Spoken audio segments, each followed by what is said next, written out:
Hi, everybody. Welcome to my Success is Easy podcast. And today I'm very excited to introduce to you a new friend and a fabulous guest to have on my show. So, welcome to Success is Easy podcast. And this episode is Mastery Under Pressure with my special guest, Tina Greenbaum. Thanks for being here, Tina. I'm so glad we Thank met. you so much. She's super talented, and I loved her name, Mastery Under Pressure. Oh my gosh, what a cool thing, right? Because that's what we're going through right now with all the stuff that's going on in our world. How to master our emotions, master everything that's going on, and making success still flow to us. So let me tell you a little bit about Tina. Tina works with those who want to increase the performance level in high stakes, high pressure situations like we're going through right now. Yes, She is an optimal performance specialist. Didn't even know there was such a thing. That's very cool. I love it. And her signature program, Mastery Under Pressure, will empower you to use neuroscience, which I love, energy psychology, and the current learning theories that she has to offer. In addition, her Mastery Under Pressure program that she offers, Tina's expertise is in guiding others through their psychology and personal issues, helping them cope with the demands that personal struggles place on them as they strive to create success and then allow it to come easily to them because they have so much pressure that they're putting the brakes on. And she's allowing that to happen with this mastery she does. And she likes to say, the only thing standing between you and your goals, what could that be, Tina? is you. Yes. We get in our own way a lot, right? Oh gosh, it's nuts. So I'm glad. Many times without even realizing it. Yeah. And so, you got into this business. Let's just start with that. Is like why you got into this business to help people with, mastering when they're really having a hard time to cope with things. So I am by training a psychotherapist. I'm a licensed clinical social worker. So I started out as a clinical social worker working with very difficult populations, women with eating disorders and addictions and anything that you could think of, anxiety, depression, alcoholism, all wrapped up. So I had a really, really good training. And what I found very early on, what I found really early on was that people could tell me about their mother, their father, their sister, their brother, but they had no skill. Like, got a little tickle. So they had bubbling up, right? Some good energy, some good ideas are bubbling up. Yes. So what I realized was if they wanted to, they could tell they had a lot of insight. But when it came to going for a job, feeling good about themselves, putting them forward, looking forward to their careers, really they had no skill. So I also have a big background in sports psychology. My father was a great athlete. I love sports. My kids were, one of my kids in particular was an elite athlete. He went all the way up to the national levels in soccer. And I used to say, I don't know a lot about soccer, but I know a lot about psychology. And sports psychology is actually Eastern thought. So focus, relaxation, dealing with negative self-talk, visualization, dealing with fear. Those are all the things that I teach, but they come from, if you were a great athlete, you would no sooner go out there to compete without training the mental side. Definitely. And yet we put people into high pressured, high stakes environments with no training. And so I like to say that good mental health is not a natural sport, it's a learned sport. And these are skills, just like all the other skills that people spend thousands and thousands of hours and dollars and learning, but it all starts with what goes on between you and you.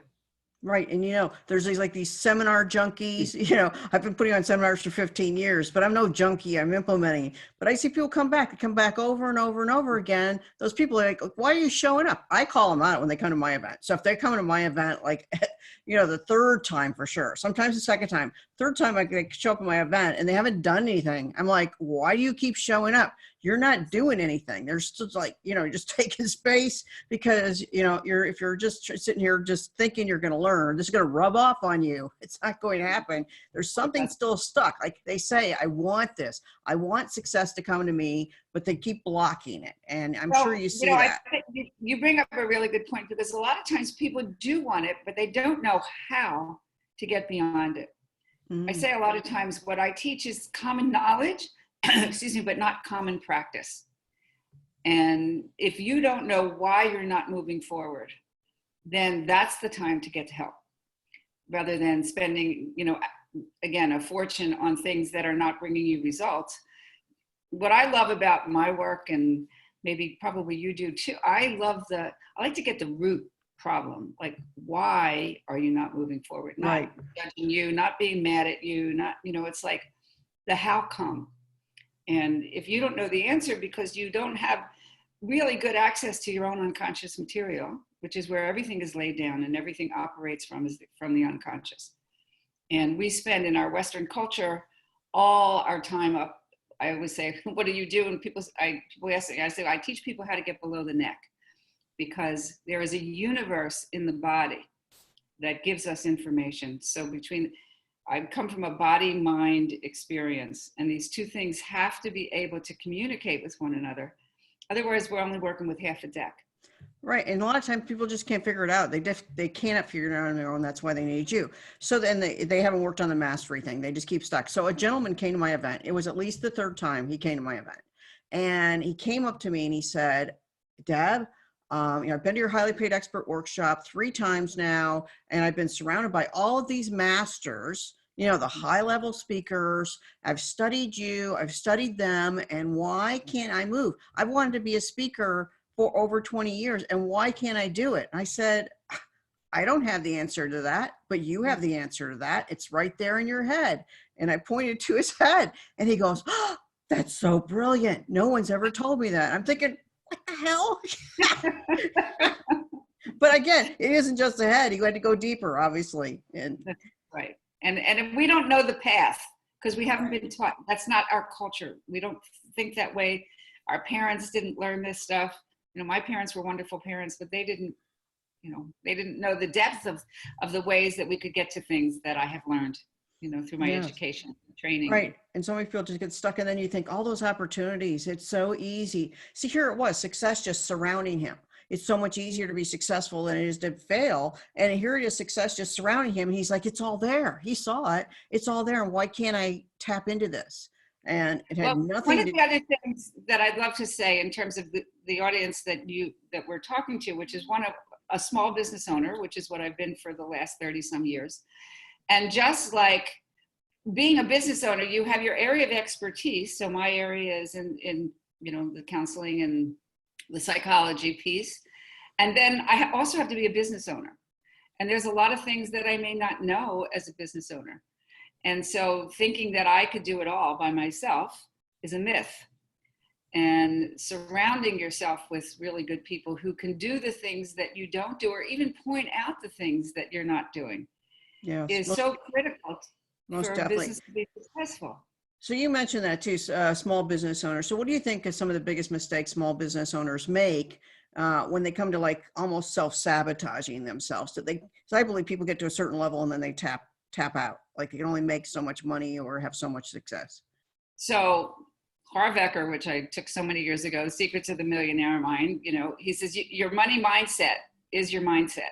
So if you have an idea that this is as much as you're going to make, even unconsciously, you are going to prove that. You're going to actually do that. So in order to, and this is something that I had to work on at some point as well, I got to a certain level and really frustrated that I wasn't moving forward.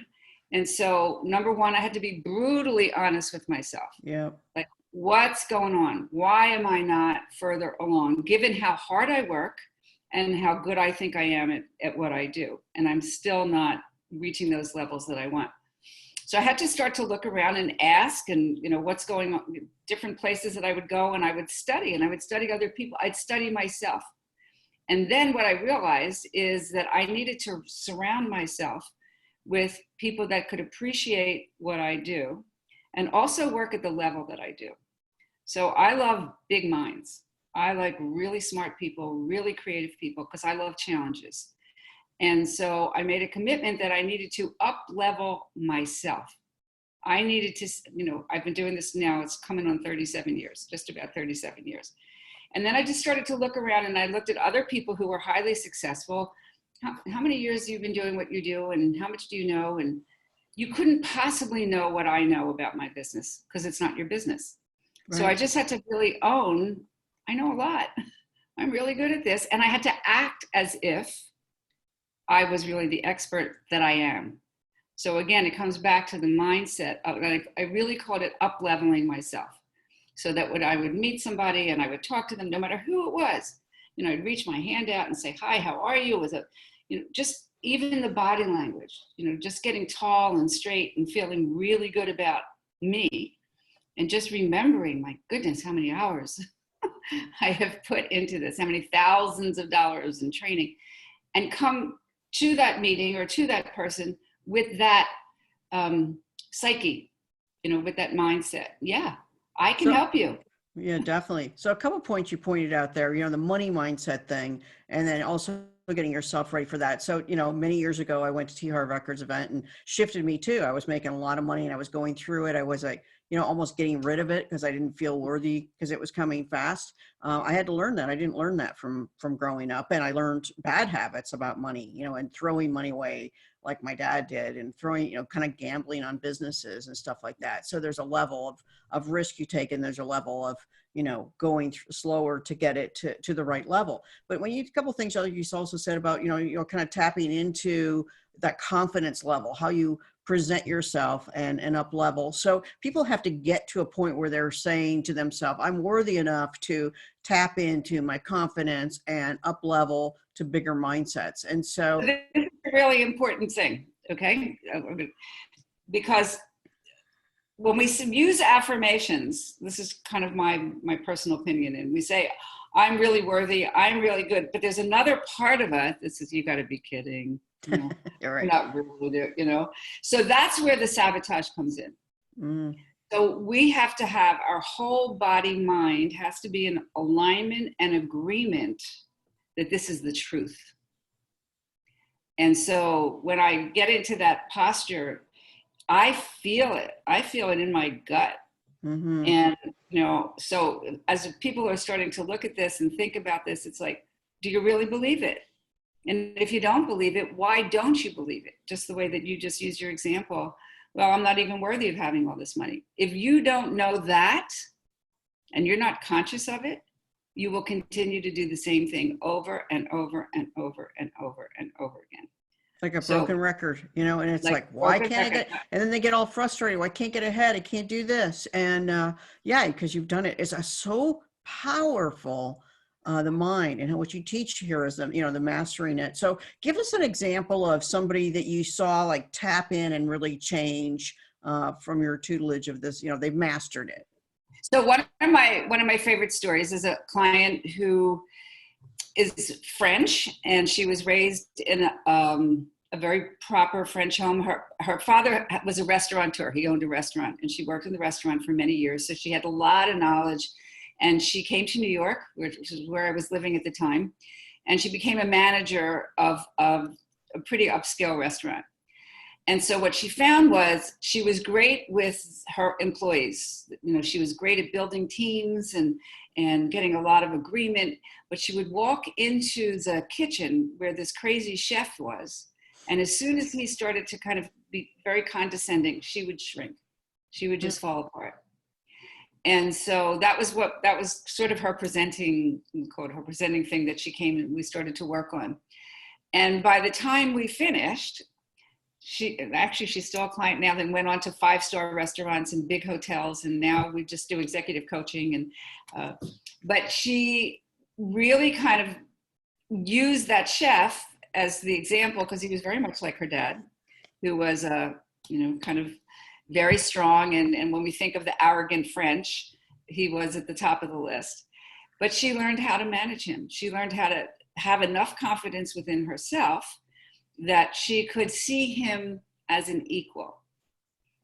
And that's the whole thing, that we have to kind of really, you know, it's really wonderful to put people on pedestals and appreciate and admire them, but it doesn't mean that they're better than us. And so she really kind of worked with that piece and really owned her intelligence and her power and things that chef could never do. Right. And then she started to really teach him how to work with other people. Oh, I love it. You know, and she was actually dealing with her father at the same time, because I believe that even women, you know, will, and men both too, you know, find the relationships of what we know. Sometimes they're bad for us, and we just keep following that pattern till we figure it out. You know, that happens in relationships, it happens in business, happens the same way. And so it's like, you know, another point you just picked up on, and I want to touch on, is that some people feel like you're at this level and I don't know that when if I reach out to you, you'll even respond to me because you're so busy and you're so successful. Or if I approach you, you know, it's intimidating. Mhm. And I've heard this myself. You know, people come to me, I'm like, I'm just me. Like, you know, I'm this girl from Gary, Indiana. What are you talking about? You know, we're sitting in the same room. Why wouldn't you come and talk to me? You know, and so the thing is that, you know, why people, how do they get beyond that? Because when you said that leveling is huge, nobody is beyond you. And nobody is at a certain thing, because underneath we're all little scared kids at times, right? We all have Right. That's our exactly. insecurities, but some of us have just mastered and worked on it a little bit more. We don't show it, you know, That's because for the majority of the time we got our act together. it's true. But and that's the piece about people and really understanding that. I two things that you say. One is people like to talk about themselves.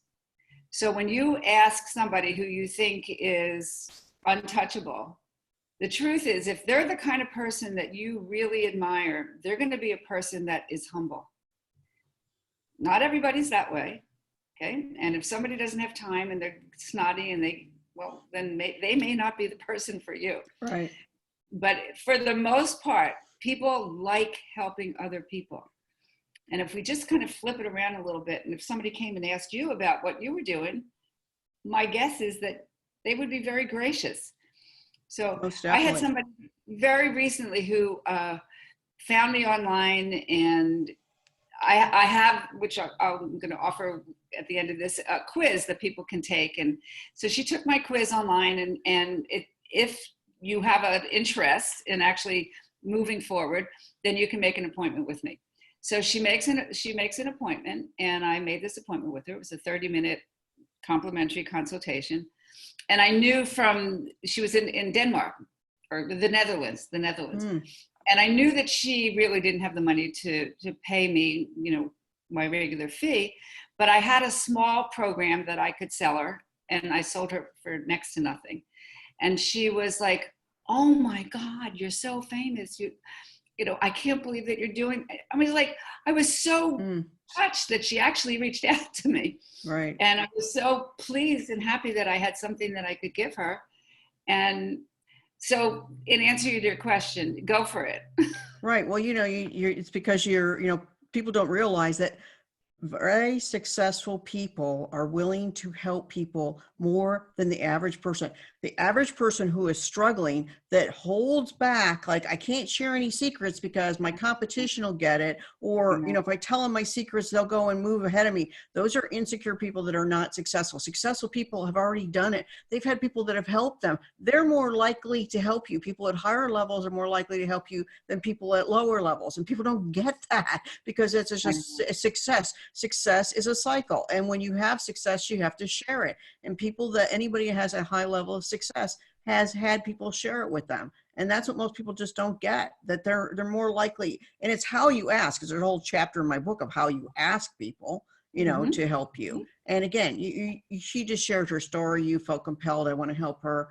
And that's what success allows you to do.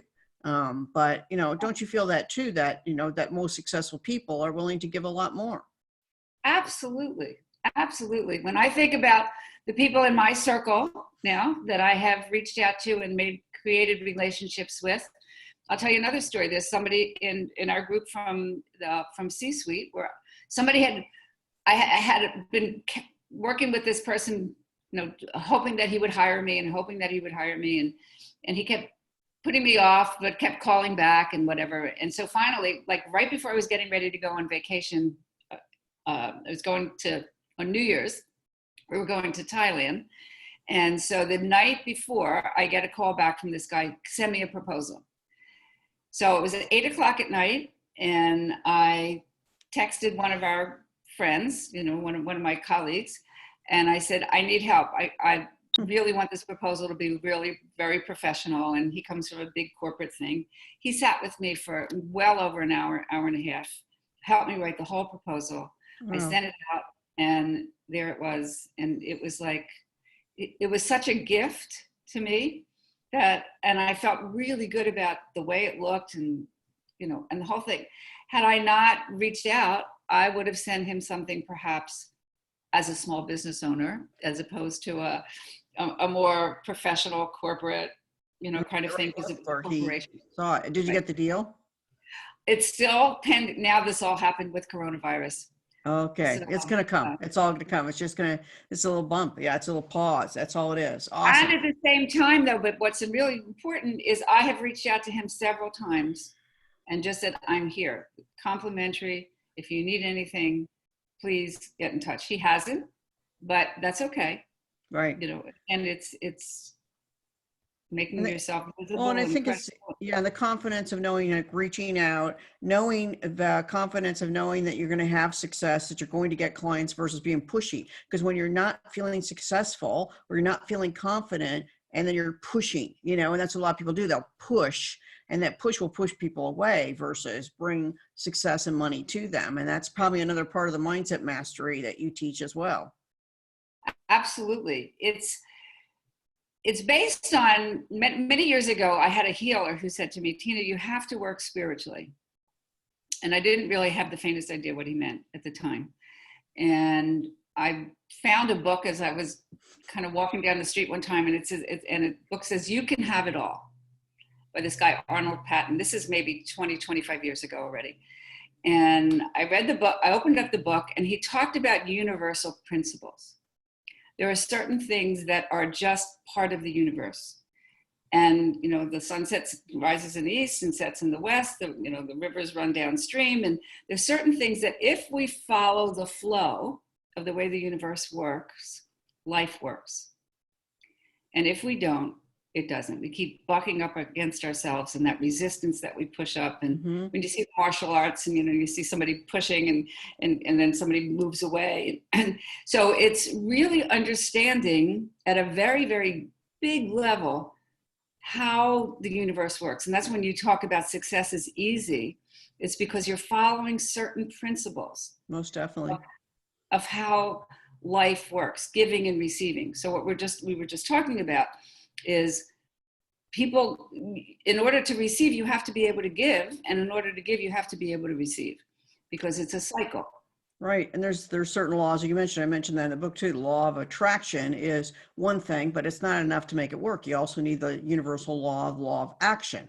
And that's the piece. It's like, okay, you can't just sit there. Okay, fine. It came. What am I doing now? You got to take action for it to flow to you as well. And the other piece of that is, the other piece that I put in, it's the action, but it's also alignment.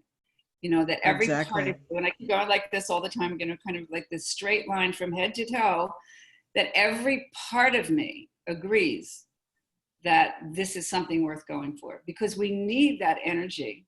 Whatever you focus on expands.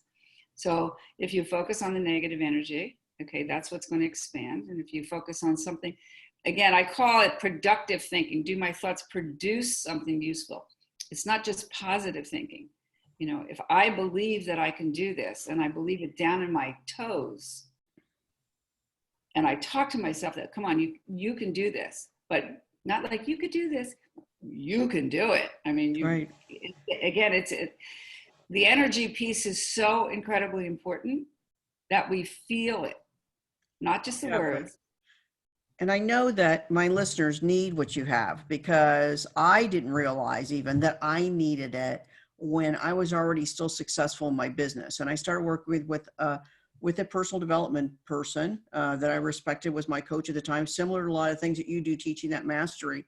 And learning that mastery, what you teach, was a dramatic shift for me in my life. Because when I was learning this, this gal came to me and she said, you're not tapping in all the way. And I'm like, what do you mean I'm not tapping in all the way? I'm teaching business skills. No, when you're speaking, you need to connect. You need to connect your head and your heart. I said, but that's what you do. It's a spiritual connection, but that doesn't work in business. She goes, no. You're going to see how the difference is that when you take your head and you connect it to your heart and put that out to the audience, how different it's going to make. And so she taught me how to tap in. And then I would tap in a little bit and I would go, because I was still a little resistant, thinking it. And then I tap in, I'm like, oh, this feels different. And I start tapping in more, tapping in more. It was about me becoming my true, authentic self and being vulnerable and letting my heart speak with my head, even though I'm teaching business, and it shifted everything. So I get what you're talking about, and I get the value of what you offer, Tina.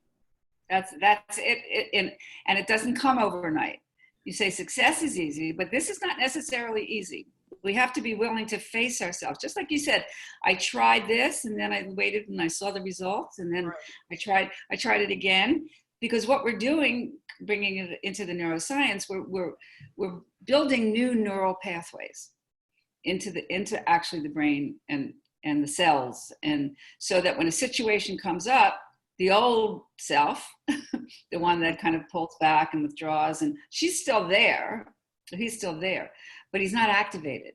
What's activated is this new learning, and success, confidence, and this is a really important thing. Confidence is built on little successes. Most definitely. Little successes. And you had to test it. Like you put your toe in the water, you test it, and you go, okay, that didn't kill me. That was okay. Felt kind of good actually. Then another little bit, but again, it's like working out. It's a muscle, or it's an exercise that you need to do to learn that new habit, your neural pathway. So because neuroscience, so you've got it how it actually scientifically works within your brain. Yeah, there's so much to learn, and I always feel like when people take the time to go to the depths of what it takes to know yourself intimately, just really, really intimately, it's a secret weapon. Yes, it's a secret weapon. Love that. Secret weapon. Oh my gosh, it is. I mean, I don't know if you say that often or if that just came out, because that is so cool. It came out, Oh, you got to use that more. I love it. You teach people how to use their secret weapon. Yeah, it's, I wouldn't, and I've been through a lot in my life, a lot of, as many people have, and people who are successful don't ever think it's a one way, just like we start here and we get to the top and there's a straight line, because it's not.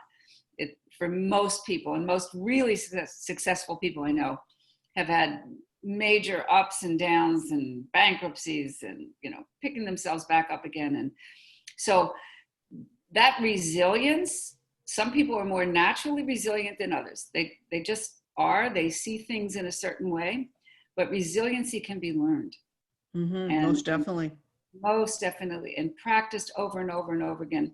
So that I was on a podcast yesterday, and this is what happens over time. And I'm sure you can appreciate this, Debbie, for the amount of work that you've done yourself.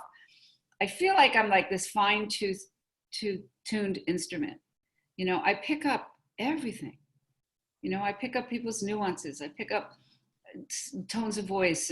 And so over time, your intuition just gets stronger and stronger, and you learn how to depend on it a lot more, that you don't have to think so much. And so there's just so many pieces and so many layers that it's a lifetime's worth of work. Honestly, it never stops. I love to keep learning. I love things that I don't know, and hearing it from other people in different ways. But it's, I wouldn't give this up for anything. No, it's your life's work. It's your thing. But, people tell me all the time too, you're so intuitive in business. But again, it has been over time to work on mastering myself along with business. That's why I wanted you to have on the show today, because I know how critical it is. We don't learn this in school, and you could spend thousands of dollars, like you said, learning skills. But if you don't change who you are, then you're not going to get to that next level and allow it to flow. And it's success. When I would say success is easy, because when you are at that place, when you have done that work and you have intuitively tapped into what you do and love what you do, like we have that passion, success is easy. It's just like, hey, look for next opportunities right around the corner. When you meet someone, like I met Tina, intuitively, I want to reach out to her. I want to connect with her. I don't know what we're going to do. We just got on the phone. We said, hey, we're going to do, hey, then it's like, you need to be on my podcast, right? It's like, I love what you're doing. We need to connect. I want you to share your message. So you don't have to figure it out. It just, but when you, we can't figure it out. Yeah, right. It changes every day. We don't even know what's happening every day now. Oh, especially. And I think that this is also bringing back the fun into being an entrepreneur. What I love about it, it's a world of possibility. I just do not know. I have no idea where this could take us, where that conversation could take me, where this person, where that. And then when it just starts to kind of flow, and people call me, you know, from that I've had my name for a year or 2 years sometimes, or I don't know, but it's just really kind of fun being in it, being in the game, and meeting really interesting people and exciting people that are doing cool stuff. And then, you know, if you need what I have, hey. Yeah. But you put yourself in that space. You had to have mastered enough to say, I'm worthy to be in that space. At people at higher levels, it's a lot more fun game. They get it. They take action. They look for opportunities. They look for ways to share success. It's a much different place than people that are insecure and not ready for themselves. And a lot of people are in that situation. They're listening to the podcast today going, I don't have that circle of influence. Yeah, they're all around you. Find one. Find one. If it's not the right group for you, then join another one. You have to invest in yourself, because when you're at people at higher levels, like you said, you started with that, is that it brings you up and it makes you say, I want to master. And then you have to invest again. You have to invest with people like Tina to go, hey, I need a program with her. I need to work with her and work on some stuff, because it isn't like a skill you just learn and you get to go do something with that skill. It's a life skill you take with the entire rest of your life. Raising children, you know, dealing with bosses, dealing with difficult people. I mean, we're just talking on one part about, you know, just kind of creating your business, but wherever you go, whatever you do in your life, you have this, again, this secret weapon. You have this. You know how I can listen to a conversation, and in 2 seconds, I can tell you whether it's going to be a successful one, you know, or it's going to go south, or what exactly the people are doing, and then how to navigate that. I mean, how powerful is that? Right. You know? I gotta go. Click. I'm glad we didn't hang up on me when I called you. Hey, thanks so much for being here today. I mean, it's awesome stuff. We can sit here and talk all the time, but we want them to follow you. So I know you have an invitation for the quiz. I took the quiz. I loved it. I think it's such a cool thing. So tell them about your Mastery Under Pressure quiz and how they can do that. Okay, so it's www.masteryunderpressure.net. And that's a quiz. There's a couple questions on these 5 topics that I talk about: focus, relaxation, dealing with negative self-talk, how to visualize, and dealing with fear. And you'll get a score. And you'll also, if you're really interested in moving forward and having a conversation, I offer a 30-minute consultation. It's a complimentary consultation. And then we can talk from there. I have an online program that is awesome, that, you know, they say in AA, it works if you work it. This stuff works if you work it. And so I love what you're doing. I love what you're doing. Yeah. So start with the quiz. It's masteryunderpressure.net, correct? Masteryunderpressure.net. Go take the quiz for free. It's really fun to take. Be totally honest with yourself, because we like to cheat when we're taking quizzes, but you can't cheat because you're only cheating yourself. Be honest so that you get instant feedback too. It's like you fill it out and it's like, bam, you get the feedback. You're like, oh, okay, wow, that's pretty. Then, gosh, Tina, you're being so generous for the people that the right people will get a call, because I always, you know, we value your time. And if you feel that you're serious, then shout for the call. Otherwise, keep, you know, you got it all figured out. You're not going to take the time to figure out to do the quiz anyways. So, you know, there are some things you're going to do the quiz. There are some things we need to work on. Doesn't matter how old we are. We go through stuff in life. So thanks again, Tina, for being here on my Success is Easy podcast. Then my website is just masteryunderpressure.com, that you can just learn more. And learn more about all the things that she's doing. Masteryunderpressure.com. Check it out. And I'm sure she's got a lot of great stuff in there that they're going to learn more about. So I'm so glad you're here, Tina. And thanks so much for sharing this. My pleasure. Love you. All right. Have a great day. You too. Bye-bye now. Bye.